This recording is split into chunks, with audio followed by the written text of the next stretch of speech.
Lisa, let's start with you.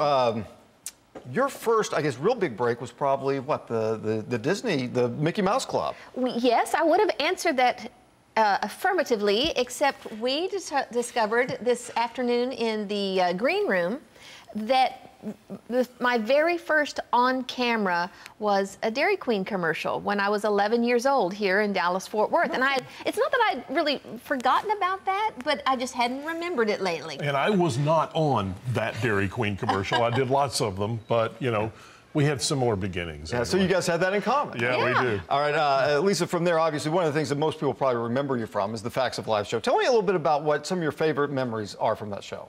I'd say definitely just the memories off camera, because we had so much fun, and almost too much fun. We'd get in a little bit of trouble. We knew when it was time to buckle down and get down to business, but we just pushed it to the edge and just played pranks. And you know how girls, I guess guys too, you get the giggles and you just can't stop. That happened way too often.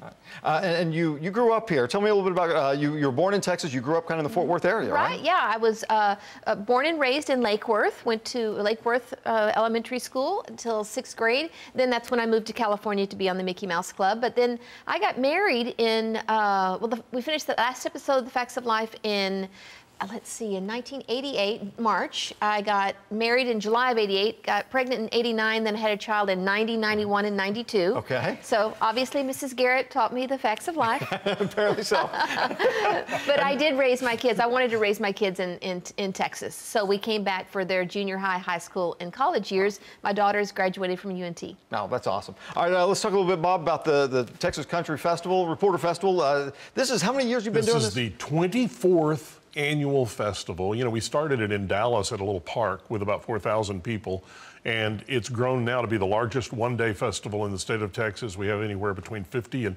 70,000 of our closest friends that show up for this thing. It goes all day from 9 till about 7 tomorrow night, and it's all free. That's one of the best things about it. There's no admission to this festival. And what can people expect if they come out? We've got 250 some odd vendors who will be there. A lot of these are people who've been featured. Odd, some not odd? Some are odd and some, most of them are odd. Okay, good. Though, and that's the reason they're there. That's why you invited me. Well, of course. Okay. And, yeah. So some of them have been featured on TCR over the years as segments, the ones right around the courthouse particularly. And some of them are other vendors who have just incredible things, and we get around to them on the show eventually. And then there's the food. This year we've really changed it up. We've always had great food. But this year, because of the food truck craze, we put out a call for the best food trucks in Texas. And they're all coming from all over the state. So you can get anything. You get beignets out of New Orleans. You can get lobster. You can get, the best burgers and everything else out there. And the fried pies. Don't miss the fried pies. All right. Yeah. Sounds like it's going to be great, as usual. Okay, did we touch on how many years you've been doing the festival? 24 years this year for that. And like you said, what do you like about Waxahachie? Why is that a good place for it? It's a movie set. There have been 33 feature films that have been done in Waxahachie. Some of those are Academy Award winners. The whole place looks like a movie set because it is and has been. But then the great thing is the people there. This thing is put together with a volunteer group from Waxahachie, and it's pretty much the same people for the last 20 years who've been working on this. They join together with people from TCR, and we make this thing happen once a year. And I don't know any place else that you'd get that same feel, that same vibe that you get around the square in Waxahachie. The most beautiful square in the state of Texas, in my opinion. Their courthouse can't be matched. Yeah, it's a really cool place. You bring in a special guest every year. Tell us about Lisa and why you want to bring Lisa in. Well, I tried to tell Lisa that I grew up watching her on television, and she just kind of looked at me, I said, okay, it's the other way around. She went, no, I don't know who you are. Lisa kind of represents, something special that people are looking for. We say that our show is like comfort food for the soul. And shows like she did, and the show that she's doing now, her new show, they're the same thing. They're the kind of thing that make people just feel really good when they watch it. Yeah. And so she was a natural to come to the TCR Festival. Sure. And good to be back in Texas? So good. I came a couple of days early, not only to see family, but, I don't know. I mean, my dentist is still here. I got doctors still here. I got to just do the 50,000-mile tune-up while I'm in town as well. Yeah. And let's talk about the show that you're doing right now. For a couple seasons now, you've been doing Collector's Call. What if people haven't seen it, why should they watch? What do you do on the show?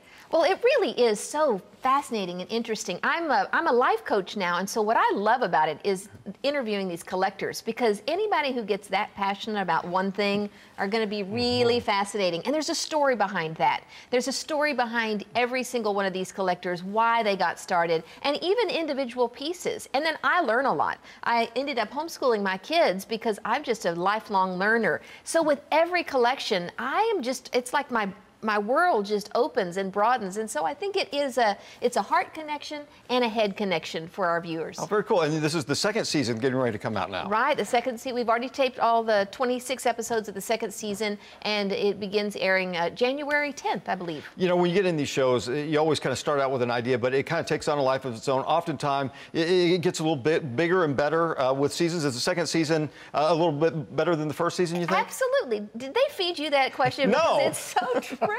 The first one was really great, but the second season, I think a lot of it has to do because the first one aired on MeTV, and it was very popular, so a lot of people were saying, well, I have a fascinating collection. How do you come see my collection? So we really had a huge ocean from which to fish. And this kind of goes hand in hand with a little bit on what you do. Lisa's finding out now something that we've known for years and years, and that is that passion makes the world go round. And these people that she's talking to on her new show, they're all passionate. That's the thing that they have in common. If you have to be passionate to collect 1 million bottle caps or whatever it is, and she has better stuff than that. You know, these are some collectors that she has on her show. But don't you agree? Passion is what makes it all go around. Absolutely, and tying into what you said earlier about the comfort food and even the facts of life. People will ask me, why is it it stayed along for so long? And I think there's something about those memories from childhood. You know, your heart's impressionable. It lodges deep. There's just a poignancy about it. And so a lot of these collectors began collecting things that meant something to them as a child. And so it's kind of holding on to that. It's like a touchstone. Yes. Texas Country Festival tomorrow. Texas Country Reporter Festival tomorrow. Waxahachie, what time? 9 o'clock, but people will usually get out there at 7:30 or 8 o'clock in the morning. And music starts at 9. It'll go all the way through the free John Anderson concert at 6 p.m. He's going to be doing all of his hits out there, and a lot of other great music on stage all day long. And Collector's Call coming up in January, second season on Texas 21. People can see it right here. That's right. All right, sounds good. Guys, thanks for being with us. Thanks, Thank you.